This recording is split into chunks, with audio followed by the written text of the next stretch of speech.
Hello everyone, again welcome back. हम कर रहे थे एचएन और एचएन में कर रहे थे unit number second intro operative cares, जिसमें कि आज हम अपना टॉपिक कर रहे हैं prevention of accident and hazards in operation theatre.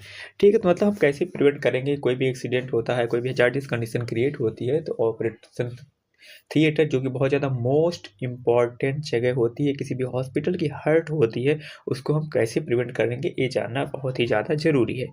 ठीक है, तो उससे स्टार्ट करने से पहले एक रिक्वेस्ट, अगर अभी तक चैनल को सब्सक्राइब नहीं किया तो सब्सक्राइब कर लो। ठीक है, और डिस्क्रिप्शन में टेलीग्राम चैनल का लिंक मिल जाएगा, उसको जाके ज्वाइन कर लो और ये सारी पीपीटी जो भी मैंने करवाए हैं वहाँ पे मिल जाएंगी। और प्रीवियस ईयर के बहुत सारे क्वेश्चन पेपर्स और आपको बहुत सारी ई बुक्स मिल जाएंगी। ठीक है, बहुत सारे स्टूडेंट बोलते हैं भैया मेरे पास बुक्स नहीं है, तो आप वहाँ से जाके डाउनलोड कर सकते हो। लेटेस्ट एडिशन की जो अच्छी बुक्स हैं वही मैंने वहाँ पे डाल रखी है। ठीक है, तो चलिए देर करते फटाफट स्टार्ट कर लेते हैं अपना चैप्टर, अपना टॉपिक। चैप्टर तो चल ही रहा है काफ़ी लंग टाइम से। ठीक है, तो अपना टॉपिक हम करें। सबसे पहले इंट्रोडक्शन देखेंगे। इंट्रोडक्शन क्या है? The operation theatre, 1 minute.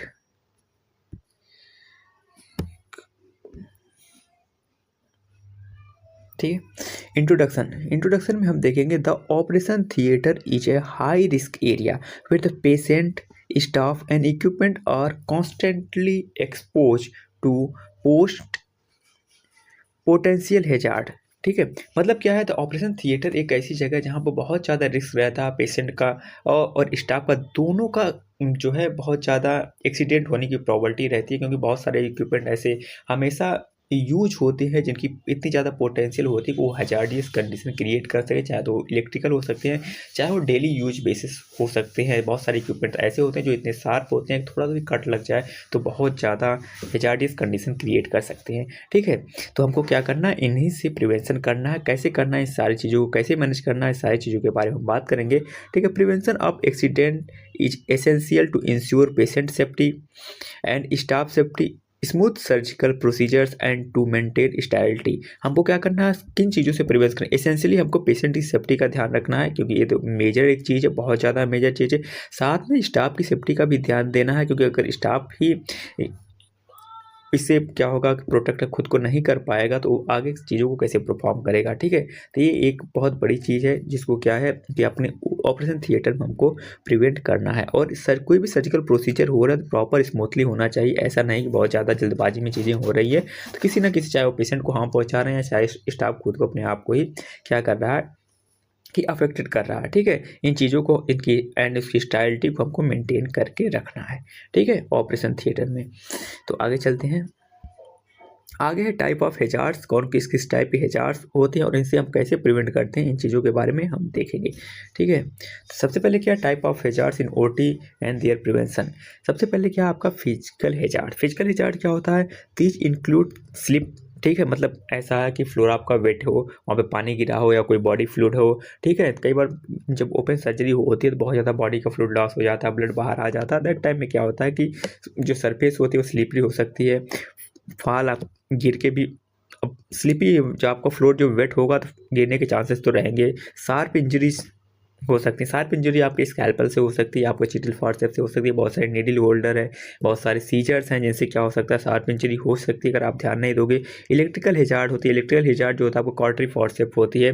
ठीक है, उसमें इलेक्ट्रिकल का यूज होता है, कोई और इक्विपमेंट्स हो सकते हैं जो हम यूज करते हैं ओटी में। और रेडिएशन एक मेजर चीज़ है जो कि मोस्टली जो हमारा यूज होता है वो कहाँ पे यूज होता है, आपका जो आर्थो की ओटी होती है वहाँ पे यूज होती है। बहुत सारे एक्सरे मशीन्स होती हैं, बहुत सारी चीज़ें होती हैं जो जहाँ पे क्या हो, रेडिएशन की खतरा बहुत ज़्यादा होता है, इसलिए हमको क्या करना है, वहाँ पे लेड एप्रन बियर करके रखना है। ठीक है, नॉइस हो सकती है और बर्न भी हो सकता है, कई बार इलेक्ट्रिकल शॉक हो सकता है जिसकी वजह से बर्न की कंडीशन भी हो सकती है। इन चीज़ों से हम कैसे प्रिवेंट करेंगे, इन चीज़ों के बारे में बात करेंगे।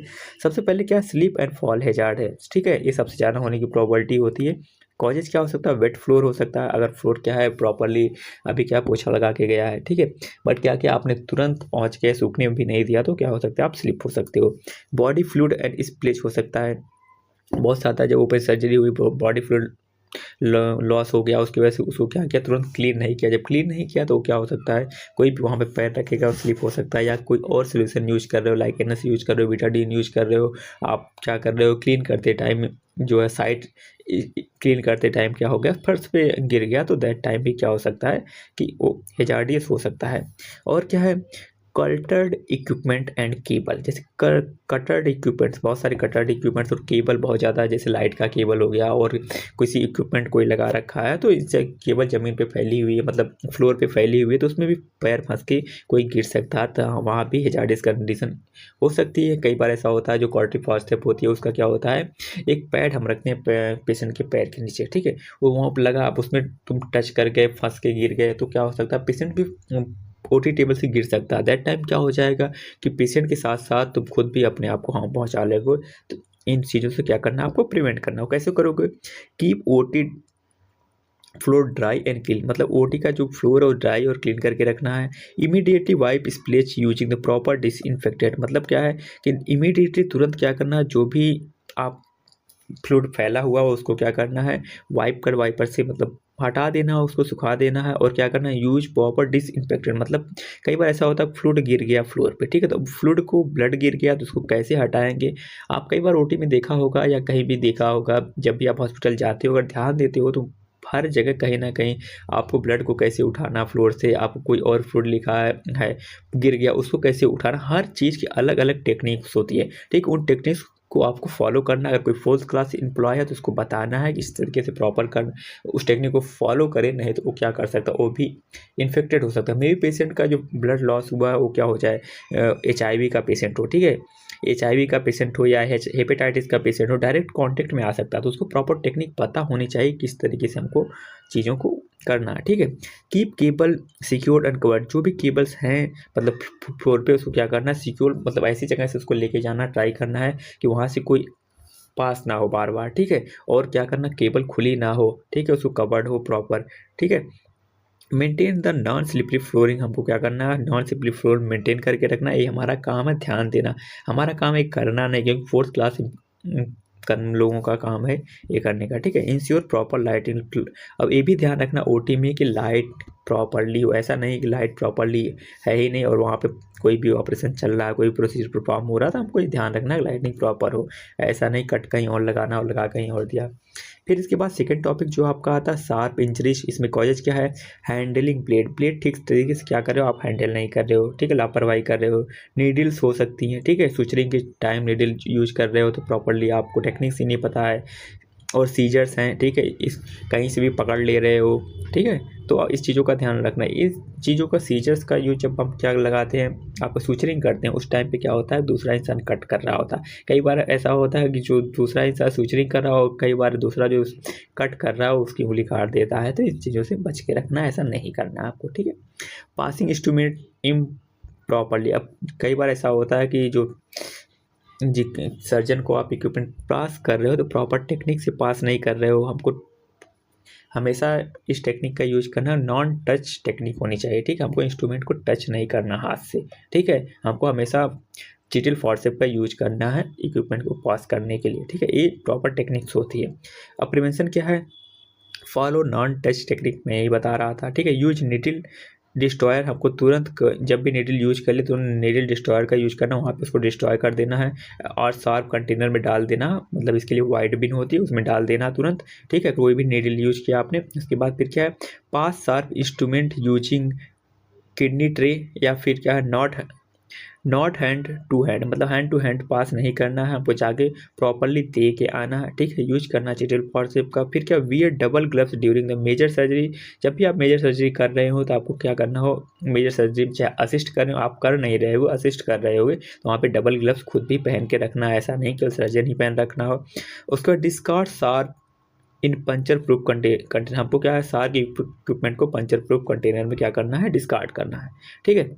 इसके बाद हम नेक्स्ट टॉपिक पे चलते हैं। नेक्स्ट टॉपिक है इलेक्ट्रिकल हैजार्ड। इलेक्ट्रिकल हैजार्ड जो है कि आपका मोस्ट इम्पॉर्टेंट है, ठीक है। यहाँ पे कई बार ऐसा आपने सुना होगा ओटी में आग लगे, जनरली ओटी में तो आग लगने का नहीं सुना होगा, वार्ड में ही सुना होगा, बट ओटी में इन चीज़ों का बहुत ज़्यादा ध्यान रखा जाता है, ठीक है। कॉजेज क्या होता है, फॉल्टी वायरिंग, अगर वायरिंग वहाँ पे ठीक से ना हुई, लाइक गवर्नमेंट हॉस्पिटल की कह सकते हो जो बहुत ज़्यादा ओल्ड है, वहाँ पे चीज़ क्रिएट हो सकती है। शॉर्ट सर्किट हो जाए, बहुत ज़्यादा ओवरलोड दे रखा है, या फिर क्या वेट हैंडलिंग इक्विपमेंट, आप गीले चीज़ों से लाइक क्वार्टरी फोर्स से यूज कर रहे हो, या फिर कोई और इक्विपमेंट इलेक्ट्रिकल इक्विपमेंट यूज कर रहे हो, वहाँ पे शॉर्ट सर्किट हो जाए उसके बाद, ठीक है, तो यहाँ पे इलेक्ट्रिकल हैजार्डियस कंडीशन क्रिएट हो सकती है। फिर क्या है, ये मैं बता रहा था ना, इलेक्ट्रो क्वार्टरी मिस यूज, आप इलेक्ट्रो क्वार्टरीज जो होती है जिससे हम क्या करते हैं, कई बार कट करते हैं, तो उसका हम ठीक से यूज करना हमको पता होना चाहिए। प्रिवेंशन कैसे करना है, रेगुलर मेंटेन ओटी इक्विपमेंट, हमको क्या कर रेगुलरली जो भी जितने भी ओटी के इक्विपमेंट्स होते हैं उसको मेंटेन करके रखना है। यूज अर्थ कनेक्टेड प्लग, हमेशा अर्थ कनेक्टेड प्लग होना चाहिए, ठीक है, ऐसा नहीं कि प्लग ऊपर हो, ठीक है, हमेशा अर्थ कनेक्टेड रहेगा, तो जितनी भी अर्थिंग्स अगर आ रही हैं तो डायरेक्टली क्या हो जाएगा, वहाँ पे चली जाएगी। और डू नॉट ओवरलोड सॉकेट, हमको सॉकेट में कभी भी ओवरलोड नहीं देना है, हमें ध्यान रखना है कितने एम्पियर की सॉकेट है उतने एम्पियर का इक्विपमेंट हमको यूज करना है। ऐसा नहीं है कि उसके हाई लेवल का लगा दिया उसके बाद शॉर्ट सर्किट हो गया, ऐसे ही आग लग जाएगी वहाँ पे। उसको do not touch equipment with wait hand, हमको कभी भी गीले हाथ से किसी भी इक्विपमेंट को नहीं छूना है। और क्या करना है, check the electrocautery pad for proper place, हमको हमेशा ध्यान रखना इलेक्ट्रोक्वार्टरी पैड होता है जो वो प्रॉपर पेशेंट के पैर के नीचे या जहाँ भी आपने लगाया प्रॉपर प्लेस्ड है या नहीं है, नहीं तो क्या करता है, काम ही नहीं करता है फिर, ठीक है। वैसे थर्ड सेमेस्टर चल रहा है, आप लोगों की ड्यूटी जो है जनरल ओटी और क्या आर्थो ओटी में चल रही होगी, तो वो आपने इस चीज़ को ध्यान में दिया होगा। वो जो पैड एक होता है उसको प्लेस करते हैं पैर के नीचे जनरली, तो आपने कभी अगर आपने ध्यान दिया हो तो ज़रूर पूछना जो भी वहाँ पे स्टाफ हो, ठीक है। इसके बाद रेडिएशन हैजार्ड, रेडिएशन हैजार्ड जो होता है वो जनरली आपको आर्थो ओटी में देखने को मिलेगा फ्रॉम एक्सरे मशीन। वहाँ पे जब भी क्या सर्जरी चल रही होगी, प्लांटेशन चल रहा होता है, तो वहाँ पे एक्सरे करके देखते हैं प्रॉपर प्लांट हुआ है या नहीं हुआ है। यहाँ पे जो सी आर्म और फ्लोरोस्कोपी, ये दोनों क्या करती है, मूविंग इमेज जो है दिखाती है, ठीक है। रियल लाइव इमेज और मूविंग इमेज क्या होती है, जो सी आर्म है आपका वो मूविंग इमेज दिखाती है रियल टाइम की, और जो फ्लोरोस्कोपी होती है ये भी क्या होती है, रियल इमेज आपको दिखाती है जब भी प्लांटेशन चल रहा होता है, ठीक है। उस टाइम क्या होता है, जनरली आर्थोपेडिक पे ही यूज करते हैं, ठीक है। प्रिवेंशन क्या है, यूज लेड अप्रेन, यहाँ पे जब भी आप एक्सरे मशीन या सी आर्म या फ्लोरोस्कोपी का यूज कर रहे हो तो लेड अप्रेन पहनना है, थायराइड स्लाइड्स का यूज करना है, और क्या करना है, लेड ग्लव्स आते हैं, ठीक है, आजकल मार्केट में उसका यूज करना है, ठीक है। खुद को प्रिवेंट करना है। Maintain safe distance from the radiation source, अगर आप वहाँ पे कोई भी काम नहीं कर रहे हो तो वहाँ से आप हट जाओ, क्योंकि बहुत ज़्यादा रेडिएशन होती है, आपके बॉडी में म्यूटेशन कर सकता है जनरली, ठीक है। यूज डॉसीमीटर बैंडेज फॉर स्टाफ, हमेशा जो भी क्या कर रहे हैं स्टाफ वहाँ पे काम कर रहे हो, आपका एक ध्यान देना कि उनके मतलब डॉसीमीटर बैंडेज होना चाहिए। डॉसीमीटर बैंडेज ऐसा होता है कि मतलब जो भी लोग एक्सरे एरिया में काम कर रहे होते हैं या फिर जो रेडियोथेरेपी एरिया में, तो उनको एक बैंडेज दिया जाता है जिसका क्या इंडिकेटर होता है कि मतलब ये इतने ड्यूरेशन तक क्या कर लिया, इन्होंने एक्सपोजर ले लिया है, ठीक है। अब क्या करना होता है कि फॉरेन की तो पॉलिसी है, कुछ टाइम बाद लाइक 1 महीने बाद अगर कंटिन्यूसली वो काम कर रहा है इंसान तो उसको मतलब फिर छुट्टी पे भेज देते हैं, बट इंडिया में ऐसा नहीं है, ठीक। इंडिया में क्या करते हैं, दूसरे डिपार्टमेंट में कई बार शिफ्ट कर देते हैं या फिर कंटिन्यूसली वही इंसान वहाँ पे काम करता रहता है, तो उनको क्या होता है कि म्यूटेशन होने की प्रोबेबिलिटी बहुत ज़्यादा होती है, ठीक है। हमेशा आपको ध्यान रखना कि लिमिटेड एक्सपोजर टाइम होना चाहिए, एक्सपोजर बहुत ज़्यादा नहीं होना चाहिए क्योंकि इससे पेशेंट की को भी प्रॉब्लम हो सकती है, ठीक है। इसके बाद आगे चलते हैं, नेक्स्ट हमारा जो है फायर हैजार्ड। फायर हैजार्ड क्या होता है आपका, फायर हैजार्ड की अगर बात करें हम तो कॉजेज क्या है, सबसे पहले एल्कोहल बेस स्किन, जब भी हम एल्कोहल बेस्ड जो भी स्वैप का यूज करते हैं तो उसको क्या करना, हमको ड्राई करना, प्रिवेंशन में अभी बताऊंगा मैं, ठीक है। एल्कोहल बेस्ड यूज करते हो तुरंत क्या कर दिया हमने, इलेक्ट्रोक्वार्टरी जो फॉर्सेप होती है उसका यूज कर लेते हैं, तो इसके क्या हो सकता है, स्पार्क होने की प्रोबेबिलिटी बढ़ जाती है, बट हमको इसका ध्यान रखना है, ठीक है। दूसरा वही है इलेक्ट्रोक्वार्टरी स्पार्क हो सकता है, या आप एल्कोहल बेस्ड स्वैप का यूज किया और तुरंत उसको ड्राई नहीं किया, तुरंत क्या करिए इलेक्ट्रोक्वार्टरी का यूज कर लिया तो स्पार्क हो सकता है, ठीक है। ऑक्सीजन रिच, बहुत ज़्यादा ऑक्सीजन रिच इन्वायरमेंट ऐसी जगह पे नहीं होना चाहिए, नहीं तो आपको भी पता है ऑक्सीजन बहुत ज़्यादा होगी तो वहाँ पे बर्न होने की प्रोबेबिलिटी बहुत ज़्यादा होगी, ठीक है। इसका प्रिवेंशन कैसे करेंगे, allow alcohol prep to dry completely before using the cautery, before cautery use करने से पहले पूरी तरीके से जो भी आपने एल्कोहल स्वैप का यूज किया या एल्कोहल बेस्ड सोल्यूशन का यूज किया तुरंत उसको ड्राई करना। आपको भी पता है कि एल्कोहल में स्प्रिट होती है जो तुरंत फ्लेमेबल होती है, आग लग जाती है, ठीक है। क्रीप फायर इंग्विस्टर्स, ठीक है, असेसेबल मतलब ध्यान रखना जो फिर फायर इक्विपमेंट्स है, इंग्यूस्टर्स हैं, वो क्या काम करते हैं, ऐसा नहीं कि लटका दिया है वो प्रॉपरली तो उसका प्रेशर ही खत्म हो गया, जब ज़रूरत हो तो काम ही नहीं कर रहा है। ठीक है, avoid heat source near oxygen cylinder, हमको जो भी ऑक्सीजन सिलेंडर के पास हीट सोर्स है तो उसको दूर रखना है, कहीं पास नहीं रखना है। और ओटी में स्मोकिंग नहीं होना चाहिए, नो स्मोकिंग इन ओटी, ये हमारा काम है ध्यान रखना। कई बार ऐसे होते हैं, बहुत सारे लोग होते हैं वहीं पे बैठ के सिगरेट पीना स्टार्ट कर दे, जनरली सजेस्ट करते हैं बट उनको ऐसा नहीं करना चाहिए। अगर वो कोई कर रहा है तो वैसे आपको डांट पड़ सकती है, मना करोगे, बट आपको एक बार उनको याद दिलाना ज़रूरी है, ठीक है, कि आप बाहर जाके स्मोकिंग कर लो। बट जनरली कुछ ऐसा नहीं करते ही हैं, बट कुछ सर्जन कभी कभी कर लेते हैं, इसमें कोई बहुत बड़ी बात नहीं है। केमिकल हिजार्ड्स की अगर बात करें तो केमिकल स्पिल, मतलब केमिकल फैल गया फ्लोर पे, उसमें क्या हो सकता है, कॉजेज क्या, फ्रॉम डिसइंफेक्टेंट यूज कर रहे हैं या फॉर्मलिन यूज कर रहे हैं या फिर एल्कोहल एनेस्थेटिक गैसेस का यूज कर रहे हैं, तो क्या हो सकता है कई बार ऐसा फ्लोर पे फैल जाता है बहुत ज़्यादा, कोई नया स्टाफ आया हो इससे, या गलती किसी से भी हो सकती है। ठीक है, तो इसको प्रिवेंट कैसे करना, स्टोर केमिकल इन लेबल्ड, मतलब लेबल्ड केमिकल का यूज करना, ऐसा नहीं कि हमको उसका एक्सपायरी डेट ही ना पता हो। ठीक है, क्लोज कंटेनर में रखना, ओपनली नहीं रखना। कई बार ऐसा हो गया कि कोई ऐसे खुला है, हाथ से धक्का लग गया और गिर गया, फ्लोर पे फैल गया, तो इसकी वजह से कोई प्रॉब्लम क्रिएट हो गई। हमेशा जब भी कोई भी केमिकल का यूज कर रहे हो, ठीक है, तो आपको क्या करना है, पीपी का यूज करना है ड्यूरिंग क्लीनिंग, और क्या करना है, use exhaust and ventilation system होना चाहिए। ऐसा नहीं कि एग्जॉस्ट नहीं है प्रॉपरली और कोई भी केमिकल ऐसा गिरा जिसमें फ्लेम बहुत सारा जो स्मोक निकलने स्टार्ट हो गया, ठीक है, तो उसमें क्या हो सकता है, पेशेंट को भी हार्म होगा, स्टाफ को भी हार्म होगा। ठीक है, तो इन चीज़ों का हमें ध्यान रखना है। और follow chemical spill protocol use करना है हमको। ठीक है, कंटेनर उसमें न्यूट्रलाइज करना, उसके बाद डिस्पोज कर देना, कंटेनर में उठाना है, फिर उसको न्यूट्रलाइज करना तुरंत, उसके बाद डिस्पोज कर देना। और प्रॉपर टेक्निक्स से क्या करना है, हमको प्रोटोकॉल फॉलो करना है। ठीक है, कैसे उठाना होता है, हर चीज़ का प्रोटोकॉल होता है, हर चीज़ की गाइडलाइन होती है, हर अलग अलग हॉस्पिटल की अलग अलग गाइडलाइन होती है। ठीक है, तो इस गाइडलाइन को क्या करना है, आपको फॉलो करना है। ठीक है, अगर गाइडलाइन नहीं पता तो आपको जाके चेक करो। ठीक है, वहाँ का जो सीनियर स्टाफ है उनसे पूछो, नहीं तो दीवार में कहीं ना कहीं चिपका हुआ मिल जाएगा। ठीक है, इन चीज़ों के बारे में आपको पता होना चाहिए। ऐसा नहीं है कई बार ऐसा होगा बस इंजेक्शन लगाना सीख लिया तो हो गया, ऐसा नहीं है। आपको सारी चीज़ों के बारे में पता होना चाहिए, आपके सामने कोई भी कंडीशन कभी भी क्रिएट हो सकती है।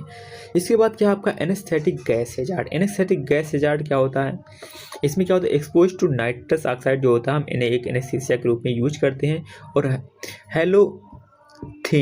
हेलोथेन का भी यूज करते हैं। इसको प्रिवेंट कैसे करेंगे, यूज स्क्वेंचिंग सिस्टम होगा, आपने देखा होगा, जैसे भी अगर ओटी में ड्यूटी तो लगी होगी आप इसी टाइम पे, ठीक, तो आपने देखा होगा कि जो भी पेशेंट की ओटी टेबल होती है उसके पीछे में एक एनेस्थीसिया मशीन होती है। एनेस्थीसिया मशीन में एक पंप का टाइप का होता है, पंप का टाइप इस तरह से बोलो कि ट्रांसपेरेंट होता है, पंप के टाइप का होता है, वही स्क्वेंचिंग सिस्टम होता है। वो क्या करती है, जो भी आपकी नाइट्रस ऑक्साइड है उसको क्या करती है, कलेक्ट करके और वेस्ट के रूप में रिमूव करती है। जब भी पेशेंट क्या करता है, ब्रीथ करता है, तो वो क्या करता है, सबसे पहले जो उसकी कार्बन डाइऑक्साइड होती है वो वहाँ पे जाती है, स्क्वेंचिंग सिस्टम में जाती है। स्क्वेंचिंग सिस्टम क्या करता है, उसको वेस्ट के रूप में क्या करता है, रिमूव करता रहता है कंटिन्यूसली। ठीक है, नहीं तो ऐसा हो सकता है कि पेशेंट को प्रॉब्लम हो सकती है। ठीक है, क्लिक फॉर लीक्स रेगुलरली। ठीक है, उसके बाद क्या करना, maintain proper ventilation and laminar air flow, हमको क्या करना है, मेंटेन करके रखना है। और क्या करना है, ensure face mask fit properly. हमेशा जब भी आप क्या करो फेस मास्क लगाए हो तो वो फिट प्रॉपरली होना चाहिए। अगर आप एनेस्थीसिया गैस के कांटेक्ट में आ गए और आप सर्जरी कर रहे हो या फिर सर्जरी में असिस्ट कर रहे हो तो पेशेंट तो क्या अनकॉन्शियस है, साथ में आप भी अनकॉन्शियस हो सकते हो, और साथ में कई बार अचानक से क्या पता कई शार्प इंस्ट्रूमेंट पे गिर गए तो फिर आपके लिए प्रॉब्लम क्रिएट हो सकती है। तो इन चीज़ों का आपको ध्यान रखना होगा। ठीक है, आगे चलते हैं नेक्स्ट पॉइंट पे। नेक्स्ट पॉइंट क्या है, बायोलॉजिकल हैजार्ड्स है। बायोलॉजिकल हैजार्ड्स में क्या होता है इसके बारे में हम देख लेते हैं। बायोलॉजिकल हैजार्ड्स की बात करें, फ्रॉम ब्लड और बॉडी फ्लूइड कंटामिनेटेड इंस्ट्रूमेंट से क्या हो सकता है, बायोलॉजिकल हैजार्ड हो सकता है। ब्लड बॉडी फ्लूइड क्या है, अगर किसी ब्लड के कंटेंट में लाइक कोई HIV का पेशेंट हुआ, एड्स का पेशेंट हुआ, या फिर क्या हुआ हेपेटाइटिस का पेशेंट हुआ, जब भी आपने हॉस्पिटल में देखा होगा कोई भी एड्स का पेशेंट हुआ या HIV का पेशेंट सबसे लास्ट में उसको मेडिकेशन करते हैं, ठीक है। अगर हम एक ही ग्लव्स का यूज कर रहे हैं तो जनरली अगर आप अच्छे हॉस्पिटल में काम कर रहे हो, प्राइवेट में जनरली हर पेशेंट के अलग अलग ग्लव्स मिलते हैं, बट गवर्नमेंट में तो ऐसा नहीं है, एक ही ग्लव्स से हर किसी को करना है, तो उसको हम लास्ट में करते हैं, ठीक है। तो हमेशा ये ध्यान रखना किसी भी मतलब बैरियर टेक्निक का यूज करना है। आपने बैरियर नर्सिंग पढ़ी होगी शायद, नर्सिंग फाउंडेशन में है, तो बैरियर टेक्निक का यूज करना, ना तो उसके हम पेशेंट को कांटेक्ट में आना, ना पेशेंट हमारे कांटेक्ट में आना चाहिए, ठीक है। इस चीज़ का ध्यान रखना होता है। प्रिवेंशन कैसे करेंगे? फॉलो स्टैंडर्ड प्रिकॉशन, हमको क्या करना फॉलो करना है। Use PP, gloves, gown and mask and goggles का यूज करना है, ठीक है। कोई भी इस टाइप का पेशेंट देखने को मिलता है। और क्या proper sterilization and disinfection techniques follow करनी है। इम्यूनाइजेशन आप स्टॉप करवाना, जिसमें क्या है हेपेटाइटिस बी और टेटनस, कंटिन्यूसली इन चीज़ों का ध्यान रखना है। सेफ हैंडलिंग आप स्पेसिमेन एंड टिश्यू को हमको क्या करना है प्रॉपर टेक्निक से हैंडलिंग करना है। और अपने 4th क्लास एम्प्लॉय को भी बताना है कि किस टाइप से इस चीज़ को हैंडल करना है। ऐसा नहीं कि हम तो खुद को अपने आप को बच रहे हैं, पर जो हमारे टीम मेंबर हैं जिनके बिना बहुत सारी चीज़ें पॉसिबल नहीं होती हैं, उनको भी हमको सेफ रखना है। यूज बायोमेडिकल वेस्ट को सेग्रीगेशन है, कलर एंड कोड बिन होनी चाहिए, उसके अकॉर्डिंग हमको क्या करना है बायोमेडिकल वेस्ट जो होता है उसके अकॉर्डिंग क्या करना, अलग अलग करना। साथ में अपने 4th क्लास एम्प्लॉयज़ को भी बताना है कि कौन सा एक वेस्ट कहाँ पे जाएगा, ठीक है। इसके बाद क्या आता है आपका एग्रोनॉमिक हजार्स। एग्रोनॉमिक हजार्स जो होता है वो क्या होता है from improper posture, heavy lifting और लॉन्ग सर्जरीज होती है। इसको क्या करना है हमको कैसे प्रिवेंट करना है। इन प्रॉपर पॉस्चर मतलब क्या, खड़े हैं कई अलग टेढ़े मेढ़े खड़े हैं तो कई बार आपको भी प्रॉब्लम हो सकती है। हैवी लिफ्टिंग, कुछ बहुत ज़्यादा हैवी सामान नहीं उठाना। लॉन्ग सर्जरीज चल रही है तो हमको क्या करना है कॉन्टिन्यूसली जो है शिफ्ट चेंज करते रहना है। तो आपको प्रिवेंशन कैसे करना है, एडजस्ट टेबल हाइट, हमेशा टेबल हाइट्स को एडजस्ट करके रखना है, जहाँ पे आप कंफर्टेबल हो उतने करके रखना है, ठीक है। यूज प्रॉपर बॉडी मशीन, हमेशा अपनी बॉडी मशीन्स को प्रॉपरली क्या करना है यूज करना है। और rotate staff during large surgery, हमेशा जब भी लॉन्ग सर्जरी चल रही है तो स्टाफ को रोटेट करते रहना। और यूज एंटी फटीग मैट्स का यूज करना, ऐसा नहीं है कि बहुत ज़्यादा टाइट मैट्स पे आप खड़े हों तो आपके पैर में पेन होना स्टार्ट हो जाए, ठीक है। आगे चलते हैं, prevention of OT hazards, general safety protocols क्या क्या होते हैं इसके बारे में हम देख लेते हैं। तो अगर हम जनरल सेफ्टी प्रोटोकॉल्स की बात करें तो इसमें क्या है, मेंटेन स्टाइल इन्वायरमेंट करके रखना है। अवॉइड अननेसेसरी मूवमेंट, हमको क्या करना है अवॉइड करना है। मेंटेन प्रॉपर जोनिंग करके रखना है। ओटी में सबसे पहले प्रोटेक्टिव यूनिट होती है, फिर क्लीनिंग यूनिट होती है, फिर स्टाइल जोन होता है, ठीक है, जोनिंग होती है। वैसे 4 जोन होते हैं total, protective, clean, style zone और अनस्टाइल जोन होता है, ठीक है। इसके बाद इक्विपमेंट सेफ्टी की अगर बात करें तो डेली चेकिंग क्या क्या करना है आपको, सक्शन ऑपरेटर्स को चेक करना है। और क्या है डाइथर्मी यूनिट्स को चेक करना है। डाइथर्मी यूनिट जो होती है, एक जो कॉर्टरी फॉर्सेप्स होती है जहाँ पे कनेक्ट होती है उसको हम डाइथर्मी यूनिट बोलते हैं, ठीक है। इसमें इलेक्ट्रिक से ऑपरेट होती है इसलिए इसको हमको चेक करना है। लाइटनिंग प्रॉपर डेली चेक करना है। ऑक्सीजन सिलेंडर को चेक करना और एनेस्थीसिया मशीन को भी कंटिन्यूसली हमको प्रॉपर जब भी यूज करने से पहले चेक करना है, ठीक है, क्योंकि प्रॉपर वर्क कर रही है या नहीं कर रही है, ठीक है।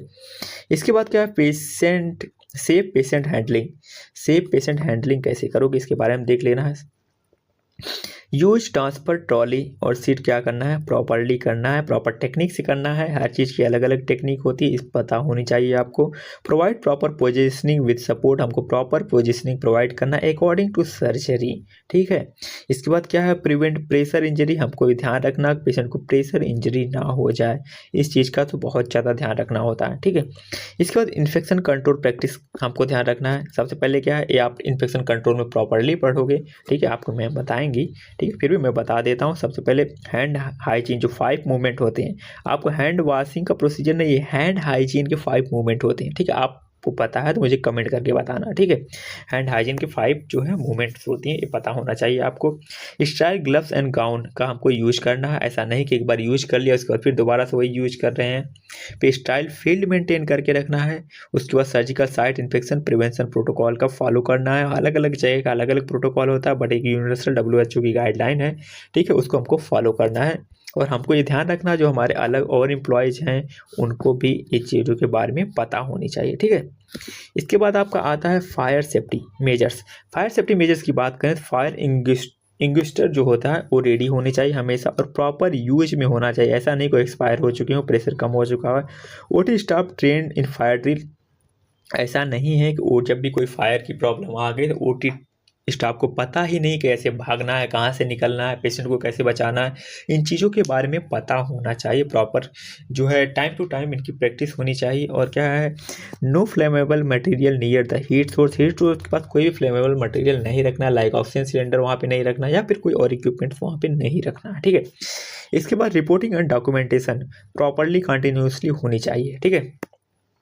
सबसे पहले क्या, रिपोर्ट नियर मिस इंसिडेंट्स और क्या एक्सीडेंट्स, इक्विपमेंट फॉल्ट्स, इन सारी चीज़ों का हमको कंटिन्यूसली रिपोर्ट होनी चाहिए, ठीक है। उसको मेंटेन करते रहना है। जब रिपोर्ट होगी तभी तो मेंटेनेंस होगा, जब रिपोर्ट ही नहीं होगी तो मेंटेनेंस कैसे होगा।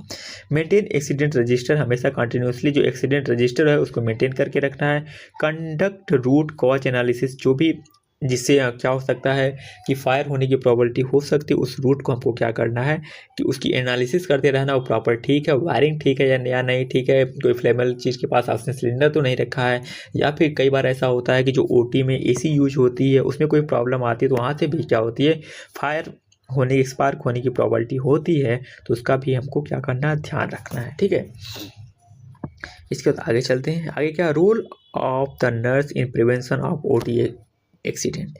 ये आपका मतलब एक मेजर रोल है एक ओटी नर्स का, ये आपको पता होना चाहिए अगर ओटी में काम कर रहे हो तो, ठीक है। सबसे पहले क्या है, inspect of OT before surgery. कोई भी सर्जरी होती है, होने वाली होती है, तो आपको पता है कि ओटी कल है, तो सबसे पहले आपको इंस्पेक्शन करना, सारी चीज़ें प्रॉपर वर्क कर रही हैं या नहीं कर रही हैं। चेक स्टेरिलिटी इंडिकेटर, हमको जितने भी इक्विपमेंट्स हैं और जो भी सारी मशीनें हैं, जो भी चीज़ें हमको उनका जो स्टेरिलिटी इंडिकेटर्स हैं उनको हमको चेक करना है प्रॉपर ये वर्क कर रहे हैं या नहीं कर रहे हैं। फिर क्या है, ensure safety position of the patient, हमेशा इंश्योर करके रखना है कि जो भी पेशेंट की पोजीशनिंग होनी चाहिए वो प्रॉपर है या नहीं है। फिर क्या, monitor safety of the equipment की सेफ्टी हमको क्या है कंटिन्यूसली मॉनिटर करते रहना है, प्रॉपर वर्क कर रहे हैं या नहीं कर रहे हैं। कई बार ऐसा और ड्यूरिंग सर्जरी कोई भी इक्विपमेंट क्या काम ही नहीं कर रहा है, ड्रिल अब वहाँ पे आर्थो है, ठीक है, वहाँ पे इम्प्लांट होने वाला और आपको क्या पता चल रहा जो ड्रिल मशीन है वो काम ही नहीं कर रही है, चल ही नहीं रही है। इन चीज़ों का भी ध्यान रखना आपका काम है। ऐसा नहीं है कि आप वो जेआर करेंगे, वो अलग चीज़ है कि मेडिकल कॉलेज में जेआर ही करते हैं इन चीज़ों को, ठीक है। जो नर्स होती है वो बैठी रहती है, तो ऐसा नहीं करना आपको, ठीक है। Maintain proper count of the instruments and swaps, हमेशा प्रॉपर काउंट करके रखना कहाँ कितने इक्विपमेंट हैं, ठीक है। कई बार ऐसा होता है कि हमको पता ही नहीं होता है कि बहुत सारे इंस्ट्रूमेंट कहाँ पे हैं, कई बार कोई काम करने जाए वहाँ से उसकी वजह से इंजरी हो जाए। और जब भी कोई सर्जरी होती है तो वहाँ पे कितने स्वैब अंदर गए, कितने बाहर आए, ये चीज़ का ध्यान रखना एक सर्कुलेटरी नर्स का ही काम है, किसी सर्जन का काम नहीं है, ठीक है। ये बहुत ज़्यादा हैजार्डियस हो जाता है कई बार पेशेंट के लिए, ठीक है। कई बार आपने सुना होगा कई बार कि मतलब पेशेंट की सर्जरी हो गई, बाद में फिर दर्द होना स्टार्ट हुआ, उसके बाद पता चलता है अंदर क्या हुआ, कॉटन स्वैब रह गया था। तो कई बार केस हो जाता है उसमें केवल सर्जन ही नहीं जाता, सर्कुलेटरी नर्स भी क्या होती है, उंगली उठती है, ठीक है। यूज ऑफ पीपी करेक्टली, हमको करेक्ट पीपी इक्विपमेंट्स हो उसको प्रॉपरली हमको हैंडलिंग पता होनी चाहिए। और क्या है, इंश्योर बायोमेडिकल वेस्ट सेग्रीगेशन, हमको पता होना चाहिए कि प्रॉपर जो भी बायोमेडिकल वेस्ट निकलता है हॉस्पिटल से उसको कैसे अलग करना है। और क्या, provide assistance during emergency condition हो तो हमको क्या करना है कि असिस्टेंट प्रोवाइड करना हर एक अपने टीम मेंबर को मतलब असिस्ट करना है, कैसे वर्क करना है, क्या चीज़ें होनी चाहिए। मतलब मोस्टली जो फोर्थ क्लास एम्प्लॉयड हैं उनको हमको सजेस्ट करना है, ट्रेंड करना है, ठीक है, इमरजेंसीज के लिए। और क्या, participate in infection control audit and fire drill में हमको क्या करना है, कंटिन्यूसली पार्टिसिपेट करते रहना है, ठीक है। तो हमारा टॉपिक यहाँ पे क्या होता है, ख़त्म होता है, ठीक है। तो कोई भी चीज़ अगर इसमें ना समझ में आई हो तो आप कमेंट करके पूछ सकते हो, किसी भी सोशल मीडिया प्लेटफॉर्म पे पूछ सकते हो। वैसे ऐसा कुछ ऐसा है नहीं इसमें जो समझने वाला हो, मतलब समझ में ना आए, ठीक है। मतलब समझ में ईजिली आ जाएगा, आप एक बार इसको रीड करोगे और ये आपको मिल जाएगा टेलीग्राम चैनल पे, और टेलीग्राम चैनल मिल जाएगा आपको इसके वीडियो के डिस्क्रिप्शन में, ठीक है। तो वहाँ से जाकर डाउनलोड कर लेना, और वीडियो पसंद आए तो प्लीज़ लाइक करना, और चैनल को अभी तक सब्सक्राइब नहीं किया तो सब्सक्राइब कर लो, ठीक है। मिलते हैं बहुत जल्द नेक्स्ट वीडियो में। Thank you.